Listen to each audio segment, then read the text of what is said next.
Hey there, in today's video I'm going to give you my initial impressions of the Nike Alphafly 3. I'm making this video because the Nike Alphafly 3 has arrived, and who doesn't want to test the world record shoe? I've made several preview videos about the shoe and I narrowly missed making another one, but the shoe actually arrived. It arrived only 2 days ago, so this is going to be initial impressions pretty much only with a little bit of running. It might be just here and I might have only done some initial running, but there is lots of testing yet to be done, and suggest a way of any test you want to do. I'm definitely going to do the Alphafly 3 versus the Vaporfly 3, the Alphafly 2 versus the Alphafly 3. See, this is where this is going. Alphafly 3 versus Cat. Who knows? I'm going to do all sorts of comparative videos with this shoe. And as always, there are chapter markers down below, so you can skip on through to the bits you might be interested in. Let's get going. I ran out yesterday in these at about 5k, and I was just trying to answer a few simple questions. Are they noisy?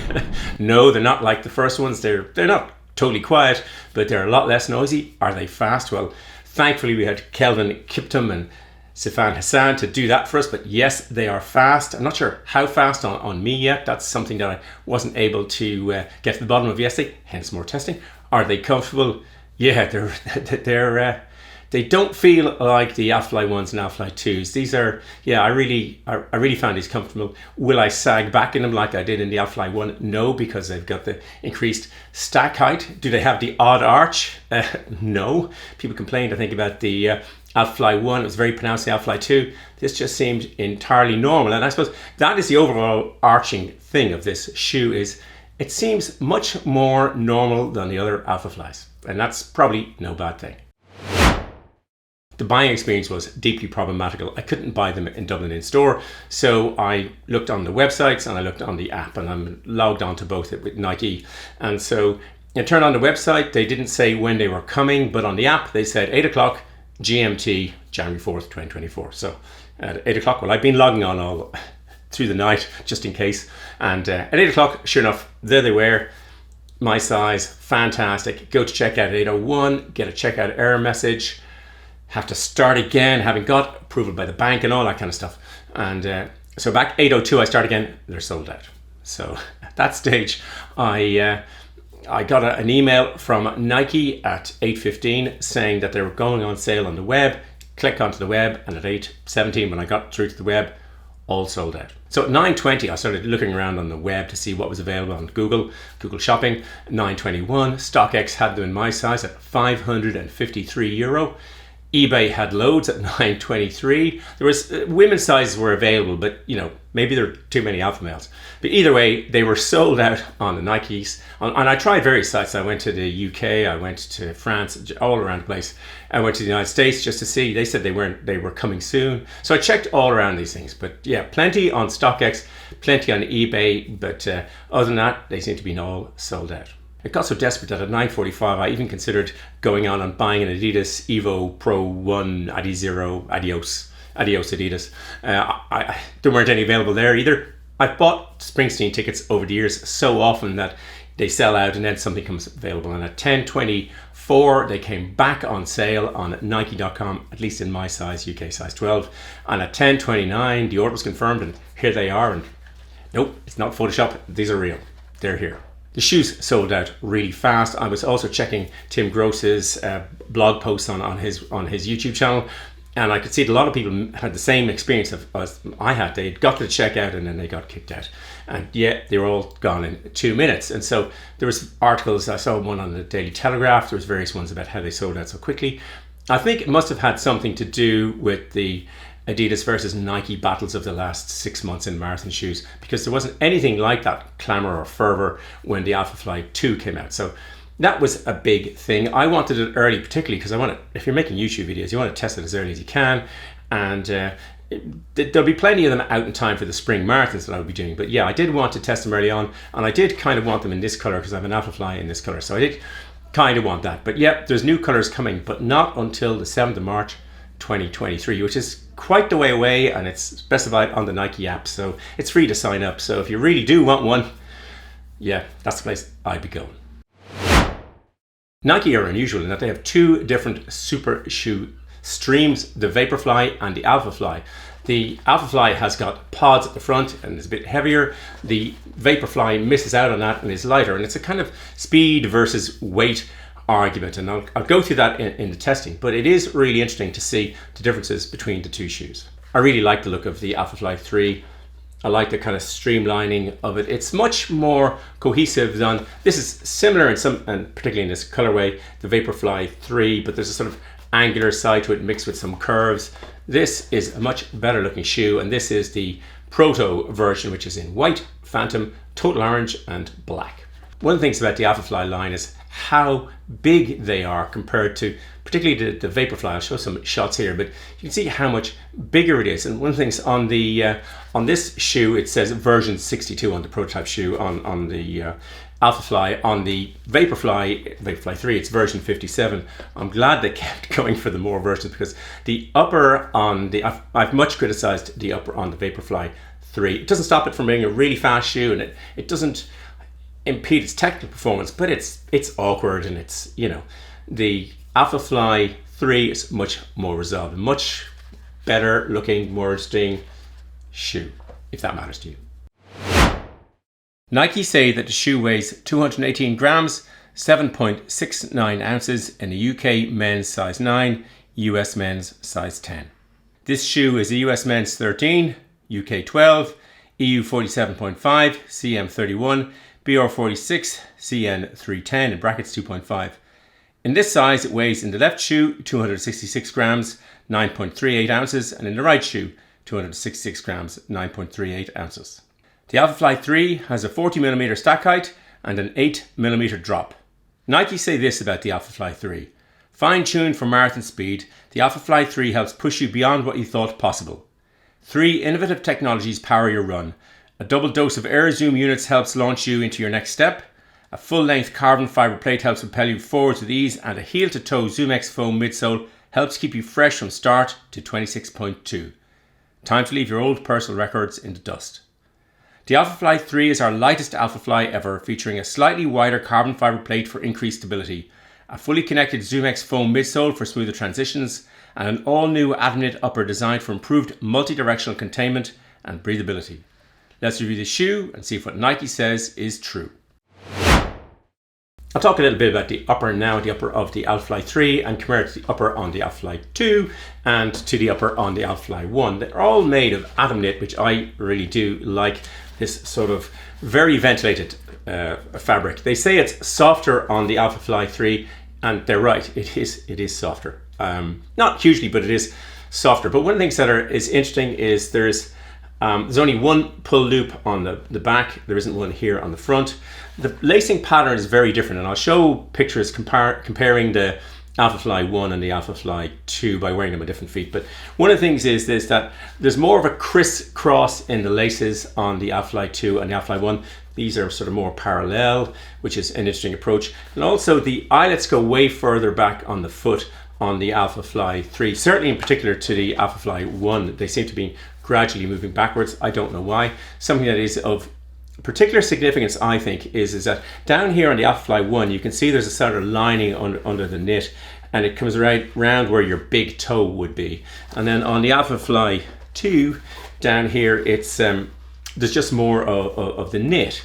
And on the Alphafly 3, there isn't. And I suspect, well, I certainly clipped my toenails before I went out. I've gone through loads of shoes with my big toenail. So I think the big toenail could wear through this very easily. And interestingly, nearly every other shoe I have, the outsole comes up and wraps around the front as a sort of mechanism for attaching to the shoe. This is different. It's just flat all the way around. So it'll be interesting to see how long they last from that point of view. But the upper, yeah, it's nice and comfortable. I like the booty construction. Again, I've said this before, when you're running a marathon shoe, it doesn't matter really how long it takes to put on, but I do like that kind of construction. They do talk about it being softer, and yeah, you can feel that to a certain extent. If I take a light and stick it into the shoe, and we'll see how breathable it is, because you'll see the fabric towards the front, you'll see how much light comes in, you'll see the little ribbing around the toe box, but you'll certainly see how much more dense the fabric is at the back around the heel. But yeah, this is a very breathable shoe. The midsole and the outsole are where the magic on this shoe happens. They make the most difference to your running rather than the upper. But they've cut this back substantially versus the Alphafly 2. So in the Alphafly 2, you can see it projected, the shoe is physically longer. It projects out the back here substantially. And also the same was true on the Alphafly 1. It pops out the back here. Much less on the third Alphafly, and it cuts back quite sharply. That is interesting. The pods, what's really the major change down the bottom is that it flows all the way along in one go. So in the Alphafly 2, you can see this sort of area in here, and it's the same on the Alphafly 1. And they said that you wanted to have smoother transitions, and certainly in my early testing, that's certainly the case. It's less characteristic of an Alphafly, I suppose, but it is much smoother along the bottom. These slots, though, they're going to catch gravel. I mean, most marathons you won't be running on gravel, but they will catch. And actually, the pods here, you can go. They're actually you could go through and through that way. They're actually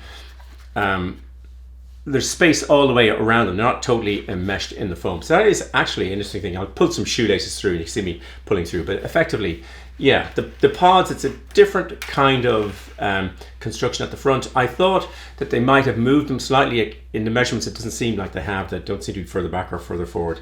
But yeah, there's a huge amount of foam in these particular shoes. But they are lighter, and some of that is sculpting in here and obviously coming back. And that's I'm sure that was a major design objective by Nike in this shoe. In terms of the outsole, it hasn't changed very much. There's a little piece of outsole here, little piece here. Not exactly groundbreaking in terms of the changes in the outsole. It's mainly in the midsole. All my Nike shoes are US men's 13, UK men's 12. This Alphafly 1 weighs 271 grams, 9.56 ounces. The Alphafly 2 is the heaviest here at 308 grams, 10.86 ounces. The Alphafly 3 is the lightest Alphafly at 266 grams, 9.38 ounces. But the Vaporfly is significantly lighter at 242 grams, 8.54 ounces. So the Alphafly has come down closer to the Vaporfly, thankfully. The weight is obviously reduced to foam, and you can see it in the heel of the shoe in the bulk. So the Alphafly 2 here has a rear of 108 millimeters, and the Alphafly 3 is 100 millimeters. But that's sort of overshadowed in lots of ways by the Vaporfly, because if you compare the two, well, the Vaporfly here, the Vaporfly 3, the rear is 80 millimeters wide, and again, this is 100 millimeters. So there is quite a difference in the amount of foam in the shoe. Nike quote the drop of the shoe on the website, but not always the stack height. And sometimes you see it at 39 millimeters, sometimes 40 millimeters. I have to do a lot of asking. But essentially, the Alphafly, all the Alphaflys, 1 to 3, and the Vaporfly 3 have a 40 millimeter stack height, 39, 40 millimeters. And the big difference is the Alphafly 1 has a drop of 4 millimeters, whereas in the Alphafly 2 and Alphafly 3 and Vaporfly 3, it's 8 millimeters. So that's the significant difference between the Alphafly 1 and the other three shoes in relation to their stack and drop. Adidas got a lot of criticism for their one run and done recent marathon shoe, the Adios Adizero Evo Pro 1. The Nike Alphafly 3 I expect to be pretty much the same as the other Nike marathon shoes that I have. My Alphafly 1s, I ran a marathon, these mainly use them for training now, but they've 96 kilometers or 60 miles on them, and they date from May 21. They're a little worn here, a little worn there, but nothing other than that unless the foam curing has gone off. The same with the Alphafly 2. I've only used these for training. There's 152 kilometers, 94 miles of these, date from July of 2022. Bit of wear back here, almost none there. None on the upper on any of the shoes so far. The Vaporfly 3s, 2 marathons in these, 141 kilometers or 88 miles in them. And again, a little bit of wear, but again, you could happily run more marathons in these shoes. Nike's sustainability credentials are somewhat undone by shipping the Nike Alphafly 3 with another plastic bag, which you get every time you get an Alphafly 3, and I don't really need. I prefer if it came without it.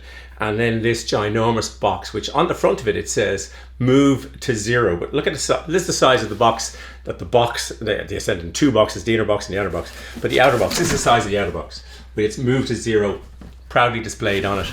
And this is the size of it. So yeah, Nike have sometimes shipped in smaller boxes. It's like stupid overkill. Yeah, that kind of undermines the sustainability credentials and certainly undermines the move to zero stuff. So yeah, hopefully next time, smaller box, no bag. To talk about onboarding or putting on the shoe on and off, it's way easier in the Alphafly 2. It's still got the booty construction around here, but For some reason, maybe the material is softer, I don't know. They've dropped the pull tab on the front, probably because it's not required. There's a pull tab on the back, but it's way easier to slip on and off. I've been doing that a couple of times the last couple of days on all the different shoes. Way easier on the Alphafly 2. It's not as easy as, say, the Vaporfly, but it's easy enough to put on, and obviously if you're running a marathon, it's not going to take you a huge amount of time. But yeah, it fits really nice up here. That's what I found. There is really much less of pronounced feeling in the arch. Certainly on the Alphafly 2, you feel it, you actually see it. There's a much more pronounced in the arch, but yeah, it's a nice feeling shoe to put on and to take off. In terms of the running feel, it was really noticeable how much smoother it was. I went out for a 5K with several sprints and then doing some filming, and then I walked a lot as well in the shoe to get used to them, and I found them really easy to get used to them. And certainly the overwhelming notion I came back was that they were smoother. I don't know if they were faster. I've got to do some testing, which I'll do for next week. But yeah, I warmed to the shoe immediately. They were much less dramatic than the earlier Alphaflys. Less noise, less of that squishy sort of sound, or ploppy, squishy sound. You can hear someone coming a long way in an Alphafly 1, certainly, and a lot less of that. It's not gone away entirely. There was some squeaks out of it as I was walking back, but yeah, I really did enjoy running in the shoe. It's comfortable on, it's comfortable to run in. I just got to figure out what the performance is like for next week's video. I laughed when I read on the Nike website, fast shot outsole ensures optimal traction and grip. Well, there's a little pad down here and there's some thin outsole up here. There's no way you can describe the traction as optimal. I mean, adequate for a dry, straight run, and that's about as much as you could say. It's got a high stack in the twisty bits. That's going to be tricky. There won't be many on a marathon, and in a and in the wet, very tricky. But yeah, for a dry, straight marathon, they're going to be perfectly adequate. Optimal, no. In terms of the use case, one thing that Nike do say between when you look at what they say about the Alphafly and what they say about the Vaporfly, and it's nuanced. And when you're watching what people do, I mean, in front of a pointy end of a marathon, you'll see lots of people in Alphaflys and lots of people in Vaporflys. And so there is, but they do, in terms of the use case, Nike always talk about the Alphafly in marathon terms, and the Vaporfly, they often talk about half marathon and marathon. So the use case is definitely a marathon shoe, and I will definitely down them to training after I've run a couple of marathons. But yeah, that is the use case, marathon shoe, and it's perfectly suited for that. Talk about the performance. I'll talk relatively next week, but the men's world record was set in this shoe in Chicago in 2 hours and 35 seconds by Kelvin Kiptum. He previously set, I think, the fastest debut marathon in Vaporflys, but anyway, he ran these, and he's running the Rotterdam Marathon in 2024. I'm very excited to watch it. I think he has a very good chance of going under 2 hours. I'll watch it. I'll be expecting him to run in the Alphafly 3s, but you never know. The second fastest marathon by a woman was set by Safan Hassan in Chicago. I expect her to go further and change. So the shoe is capable of, well, fantastic performance if you're Kelvin Kiptum or Safan Hassan. In terms of cost, it's Nike's most expensive shoe, but it's still considerably cheaper than Adidas's version. The Alphafly 3 has gone up slightly from the Alphafly 2 in various markets at different times. But anyway, it's $285, €309.99, £284 sterling at 95 pence, and it is 370 Australian dollars if you can get them. Should you buy the Nike Alphafly 3? Well, at the moment you can't, at least not from Nike, and it will next go on sale March 7th, 2024. That's what the app says. Maybe other ones will come in between, but it's not on sale yet, but it will be on sale, and there should be plenty of them in time for the spring marathons. But for me, I prefer the Alphafly 3 to the Alphafly 2 and the Alphafly 1. I liked the increase in drop to 8mm from 4mm from the Alphafly 2 to the Alphafly 1, but I didn't like the increase in weight. And the new Alphafly 3, it's lost weight and it still has the 8mm drop. So I do like it. Again, I haven't tested the performance. The one that I'm really interested in is the performance versus the Vaporfly 3. Does the lighter weight of the Vaporfly 3 compensate against the foot pods and the slightly increased weight that are in the Alphafly 3? And that's to be determined. lots of fun testing ahead. I hope you enjoyed the video and found it useful. If you did, it would be great if you'd hit the like button. As always, there'll be lots of stuff in the description below, and I'll happily answer any questions you put into the comments. There'll be a big blue subscribe button popping up there and some red videos there. Thanks for watching. Until the next video, just keep running along.